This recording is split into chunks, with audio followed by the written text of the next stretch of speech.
Hello, hello, hello, and once again it is I, Ilamor, coming to you with another Settlers 2 10th Anniversary Edition playthrough, walkthrough, and today level 9. Level 9 is another level where we need to get to the portal. It's another level where we start on the wrong side of the world, and this time there are 3 enemies to get through.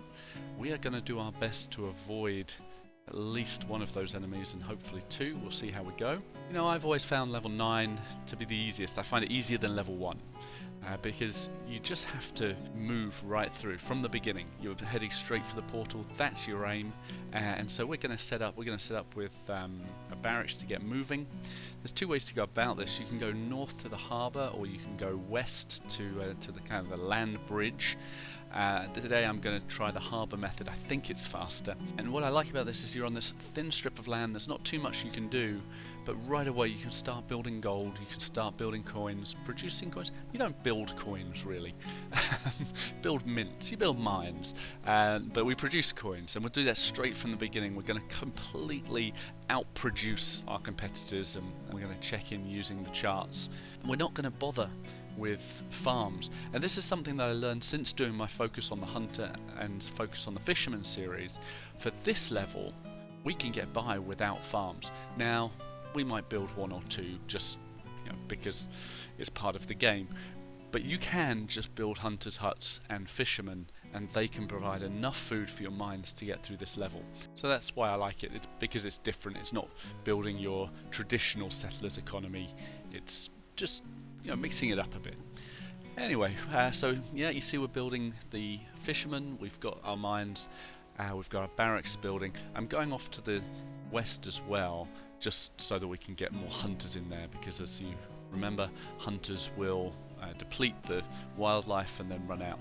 So we need to spread out just to give the hunters enough room to hunt. Right, I'll bring you back in a few minutes when we've progressed. Alright, there we are. We've opened up a new barracks, and you see we've got some more gold. And again, I'm just going to try and outproduce our competitors so that when we do reach them, we can walk through them.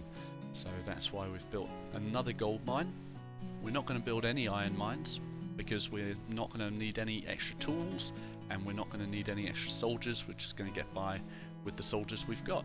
Put in the flags to make things move quicker, and because this is a long one, really it's just one long road, I'm trying to give the settlers different pathways to move along that road so that we don't get any traffic jams. So we've got a hunter's hut in the north, and we'll put another hunter's hut here because the hunters, they'll hunt in an area around themselves, they'll deplete their resources. We'll probably get about 20 food from each hunter, roughly 20, 24.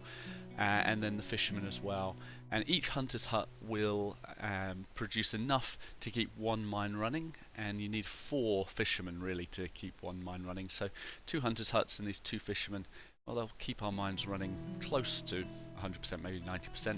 I think 90% is good enough for right now, so I'll bring you back when we've expanded a little bit further. Okay, so you can see we've started getting generals. Our coin production is well underway.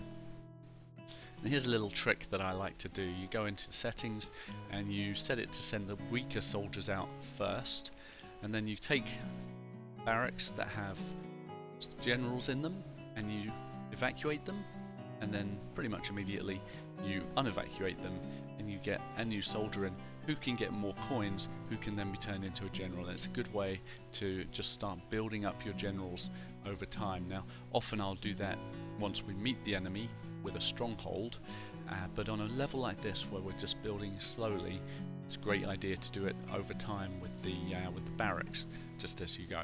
So I'll be checking on those periodically. Found some more gold, we'll link that up, we'll get some more fishermen to get some more food for those mines, and keep on moving north. We're aiming for the harbour. As we're heading to the harbour though, important to keep our eye on our coin production. You see we've made 26 coins and they've made no coins, so we're winning the military battle already. Okay, another little trick here. We're going to take our main storage, our headquarters. We're going to force all of the soldiers to leave it to push them north to the storehouse that's in the north. That way, when I need to get people or soldiers into my harbour, I can get them there more quickly. And now this general that I've just evacuated will go to the storehouse. He's going to be available so that when we start sending out our strong soldiers, they'll be there ready. and we'll keep building up our weaker soldiers into strong soldiers as we go. Now there is something that I've forgotten to do, which I would have preferred to do earlier, and that's to put in a shipbuilder.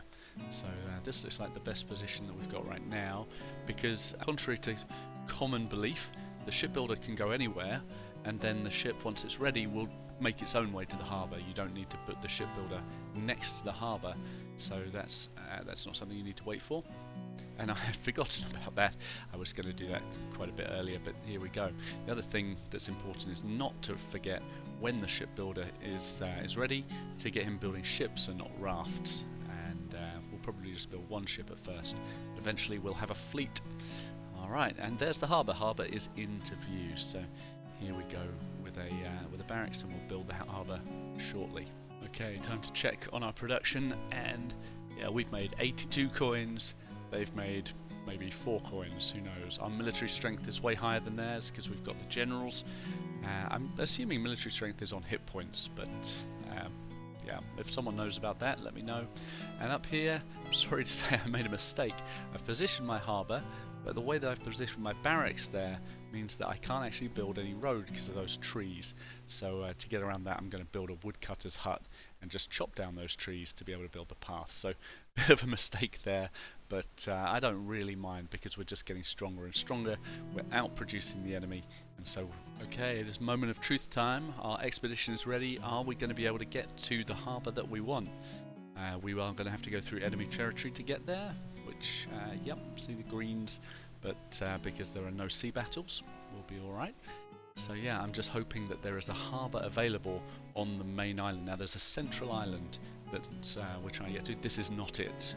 We're at the wrong spot, so let's move along. Not too many options left apparently. Hopefully we'll pull into the right here and land. Yep, this is exactly where we wanted to be. So we'll build the harbour right here. This is perfect. And we'll immediately start to try and get some industry going. So we'll go for a sawmill, we'll go for a woodcutter's hut because there's plenty of wood, and we'll go for a watchtower because we're going to need plenty of soldiers, plenty of reinforcements. We will be under attack pretty much immediately. Alright, we've got a stronghold, we've got some soldiers coming into our watchtower and into our stronghold. You can see the yellow team and the pink team are surrounding us, but we've got a good base now. And well, it looks like we're under attack as I thought we would be. So let's beat this off, and then we will move probably south into the pink territory. I think we'll leave the yellows alone and go for the portal as quickly as possible. Alright, there's plenty of attacking and counter-attacking going on. We are drawing closer to the portal, and to do so we're moving along this mountain range, and we're attacking here. We're also being counter-attacked as we go.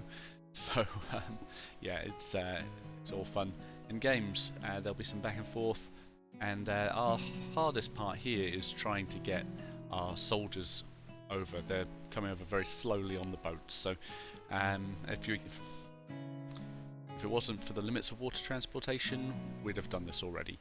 But I think from now I'll just show you the battles.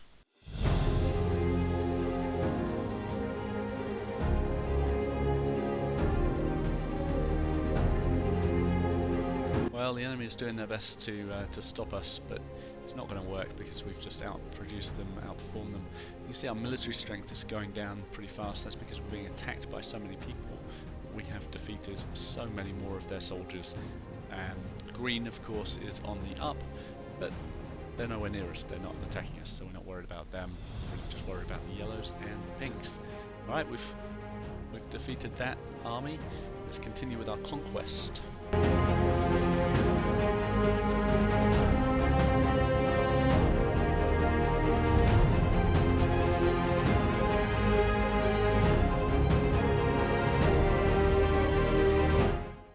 Alright, the last soldier is now fighting, and he's going to win pretty handily, and there it is. We've just gone over the mountains. We can't even build a path because the mountains are too big. We'd have to go around, but no need. We can escape from this level, and yeah, like I said, it's pretty easy.